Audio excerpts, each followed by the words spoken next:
اهلا بيكم في كورس تعلم البرمجه من الصفر باستخدام السي بلس بلس. قبل ما نبدا في اول محاضره لازم تبقى عارف الكورس ده موجه لمين عشان تعرف انت هتطلع مستفيد منه ولا لا.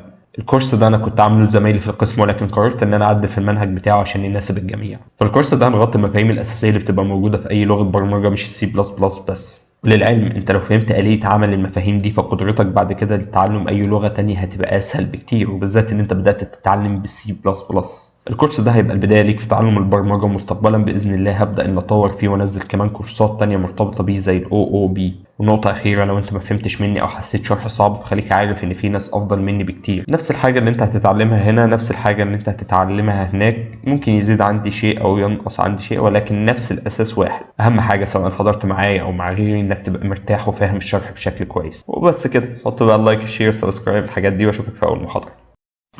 اعمل يا جدع لايك، اقرا لي، قول لي الله ينور، ما تشتمني وفي ما كده بتقدرني، انما بتعمل تقرا وما تعملش حاجه، تبحلق وتبرق بس في الكومنت او في البوست بحلق بره، انت عارف انت داخل على الفيسبوك عشان تبقى بحلق بره.